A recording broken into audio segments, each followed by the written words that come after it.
Hey and welcome back, this is a new update on my Exsanguinate Mines Elementalist build.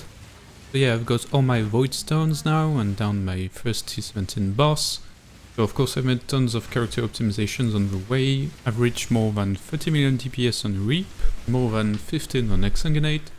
So I will show all of this to you in this video. I think there will be a final video that will be a new full build guide, so subscribe to not miss it. So you know what they say, that offense is the best defense. So I went a bit more Glass Cannon and removed Shaper of Flames and Battle Elements to go Shaper of Storms, because we actually get the 50% shock on bosses.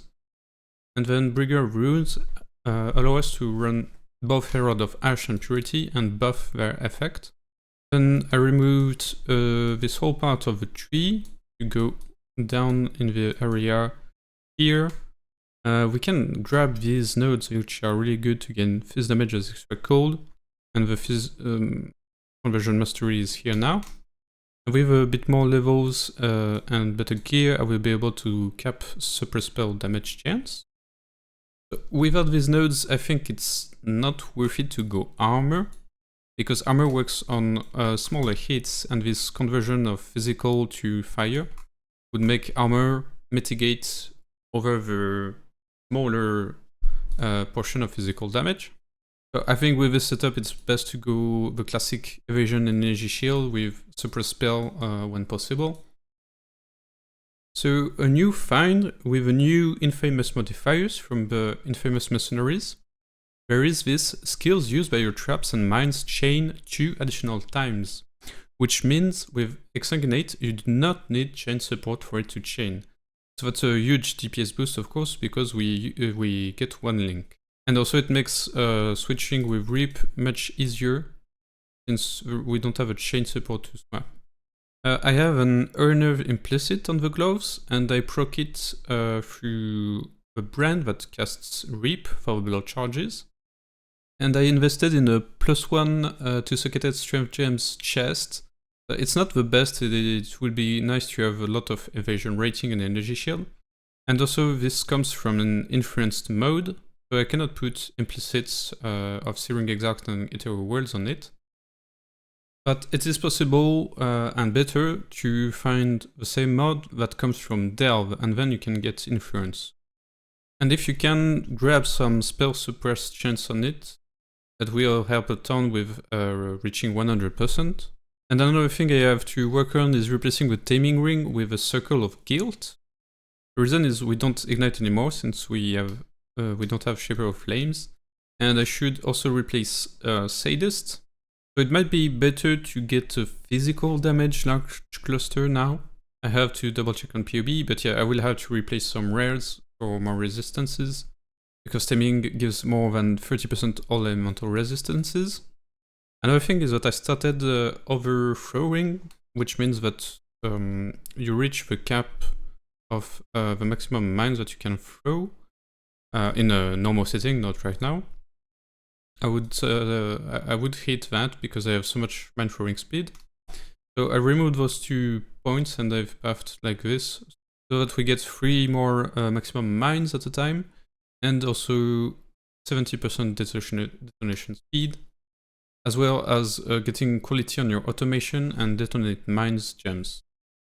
And I've given some thought about the mercenary setup. I'm still using the Calm's Binding, but in the new stuff we got Durjade Damsening for the maximum curse, and then we have a curse enemies with Frostbite on hit ring. So on top of, we have 2 curses now on the enemies. We have Assassin's Mark and we have Frostbite, thanks to the Mercenary. And we can get Culling Strike gloves, as well as Cold Exposure on hit Scepter or Wand. So we don't need to apply Frostbite anymore, although it's sometimes useful if, for example, so you know when Maven heals an enemy, this will reduce the heal it gets. Or if you encounter a rare with like regen affix, or more niche stuff like Consecrated Ground. So yeah, this mercenary type, it uses Absolution, so it does proc all this stuff pretty often.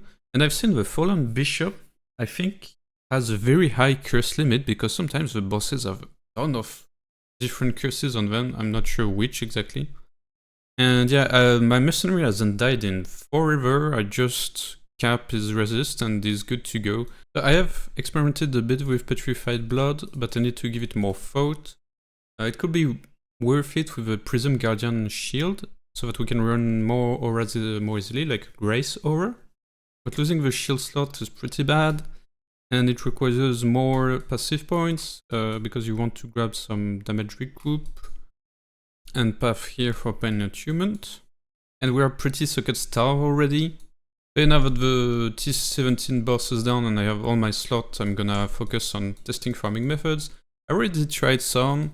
I like running cartography scarabs to loot a tons of map. So you drop a lot of Guardians maps. So if you like to run maybe an intention of Guardians, it's really good. You can alternate between running this and running the T17 map farming method. I will make a dedicated video about farming, just a quick mention. Legion, of course, is really good, but yeah, the build can run pretty much any currency farming method, I think. I don't have much experience with farming in T17. I don't find them very fun to roll or to run. I might experiment more with it just for the sake of content, though. The build is pretty much done. I will make a few final optimizations, grab maybe some unique G-Wheels, like Watcher's Eye, maybe a Legion Timeless G-Wheel. Here is a good spot. Get better gear to cap Suppress Spell chance. Maybe an Enlightened Gem if I can fit Grace or another useful aura in there. Maybe I'll unallocate Shaper Winter or Bringer Rune and bring back Bastion of Elements. Not sure yet. These are pretty much mix and match as you want, really.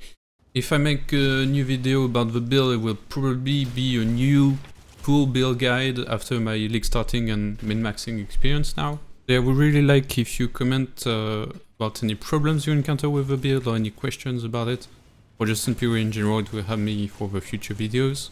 So yeah, that's it for today. Please subscribe so you don't miss any updates. If you can help me reach 1000 subscriber mark, I would really appreciate it because it unlocks new features in YouTube I want to use to upload multi-audio tracks, and since I'm French, I would like to try dubbing my own videos in French to see, because it could bring more views for a bit more work. So yeah, thanks again for watching, and I'll see you in the next one.